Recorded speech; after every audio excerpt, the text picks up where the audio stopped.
back in the fucking room at the Undercover Policing Inquiry. We've just heard the evidence of former Spycops. Well, the first start of the evidence. I guess he's got more to come. But the first start of the evidence from former Spycops manager Dave Smith, not to be confused with blacklisting activist Dave Smith. I mean, Dave Smith's a fairly common name. What you expect? I think we can sum up the evidence he gave mostly as, I mean, there's 10 minutes worth, or maybe about 7 minutes worth. I can't talk about yet. Hopefully, by the time I get to it, 10 minutes will have elapsed. This 10-minute rule thing still fucking infuriating. Doesn't make covering the inquiry any easier at all. But there we go. But yeah, I mean, generally, it can be summed up as, dare I say it, it was common sense for the lads. I've heard the phrase common sense, dare I say it, and quite a lot of references to the lads over the last, hour and 10 minutes, whatever it's been. For the most part, he gave this, very similar to what we used to about there being, can't remember, doesn't recall, managed not to refer to like the different,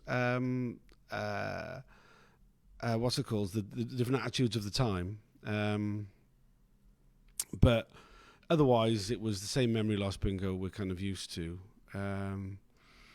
He downplayed the certain things which other people have upplayed. He was, he chose his words carefully, like they all seem to. He said that, apparently we've got him to thank for the fact that the far right were finally targeted. He claimed that they weren't a problem when he first started, but he argued that they should be looked at. So they were. So that's good, isn't it?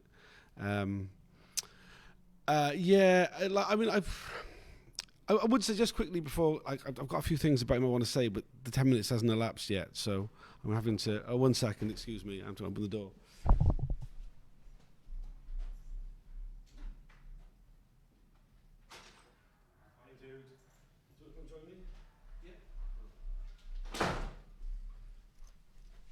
I'm joined by my sometime companion, my sometime colleague. Your dog. My dog. This is my dog. Chris Bryan from the Undercover Research Group. What were your thoughts on the hearings this morning, the opening hearing this morning, then, Chris? I guess no massive revelations. I mean, this guy was actually a back office sergeant.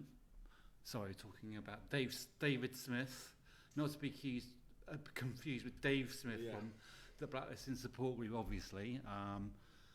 So he was in the back office for 4 years as a back office sergeant, and I think that's pretty unusual for someone to be in post like that within the police. At that time, they used to move around loads and loads. I think that's more normal now. You stay in one section, as I understand it. But back then, we know obviously the undercovers were undercover for 3 years. But for staff who were moving about, who were sort of junior staff, they would have been moved about, especially within special branch, normally more frequently. So he has a perspective. It's not the most interesting, except if you're an Uber nerd in terms of report writing processes, but he's quite good on that. It's not the most interesting thing for the wider audience.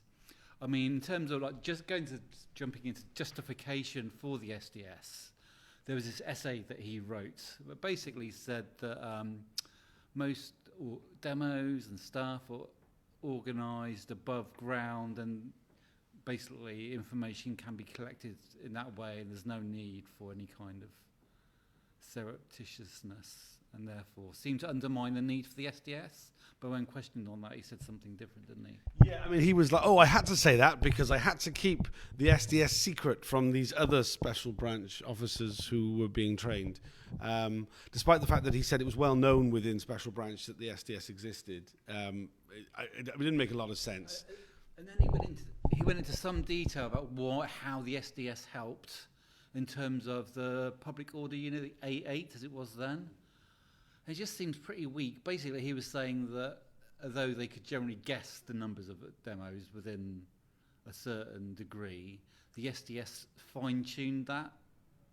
So they had a 10 to 20% more accuracy in the number of people who were going to turn up to a demo, and that seemed to be like his main justification for the SDS. It seemed pretty weak to me, because it's just like, we're talking about, say, a demo of 2,000 people, and then you're getting a more accuracy of 10 to 20%, so 200 to 400 people. So, it seems, how many more coppers would that necessitate? I mean, it's like, seems a bit lame to me. I mean, it's incredibly fucking lame. I mean, he did, his defense was that, we were saving money and making things more efficient, which, what's interesting thing he said was that, the product was coming, at one point he talks about, the product was coming through. And it was just this idea that, we were getting intelligence, we were passing the intelligence on to the customers. It was all very like, that's because that's what we were doing, Exactly, yeah. One of the other things he mentioned, he referred to several times, was how great the animal rights movement were. I mean, he did actually say the animal rights achieved a lot of the things they tried to do. So there you go.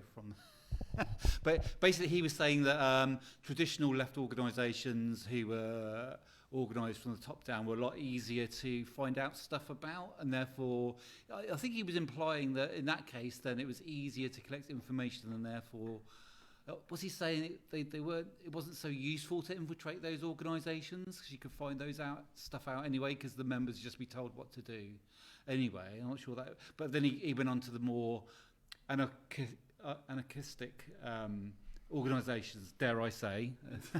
He said that quite a lot. Dare I say, when referring to quite banal things that didn't take a lot of daring to say.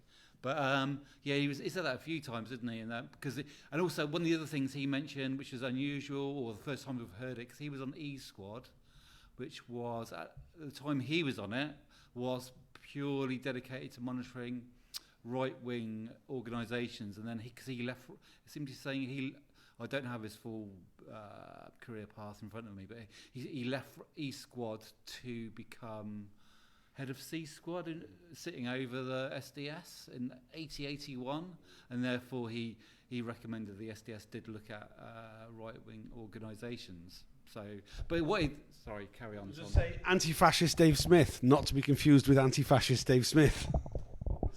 But he did also imply, obviously completely inaccurately, that up to that point, right-wing organisations were not a source of issue for public order or threats. Where we know from a lot of evidence we've heard, it is, at least from the early mid 70s onwards, they were on, a large presence on the street. So, and probably were actually causing the root cause of the trouble of the NF and the counter NF demonstrations. I mean, it'd be interesting. I guess it will get questioned more on that, and on the timing of when that becomes a concern. In this next hour and a half after the break. Yeah, we'll be back with more reactions later on. Is there anything else you want to add about what was said this morning so far? Not really. Just to flag up, it's Roy Creamer this afternoon. He's on Video Link, isn't he? Yeah. So Roy Creamer was supposedly the anarchist Trotskyist expert, and famously in our own lunchtimes at least, he was on the Angry Brigade investigation, in between serving on the SDS a couple of times. So yeah, kind of looking forward to him, though. I'm kind of also expecting, he could be interesting. So yeah, cool. We will have a better setup. To be honest, I just before we went live on this session, I just ran into a side room and plugged one microphone in. We've got two mics, and I'll get the camera so it's like you can see both of us properly, and hopefully get more people to give reactions as the day and the week goes on. Please help spread word of the inquiry, sharing these videos on whatever platform you're watching them on. They're on Twitter, Facebook, YouTube, and our Telegram group. And Twitch, which I don't know if anybody watches on Twitch. If you do, let us know. What is Twitch? Twitch is like most people playing computer games, but I'm using Restream. I'm not sure if these are useful. let us know. If anybody got any questions or anything, the easiest way to contact us is via Twitter during the hearings if you want us to comment on anything particular. But there'll be another, I think it's another hour and a half before we've got the next break, which will be a bit longer. So we'll see. God, those smell very strong, those corn you're eating. Anyway. Not as good as a smoked paprika, I should say. Okay, yeah, well, join us for more snack reviews in a little while.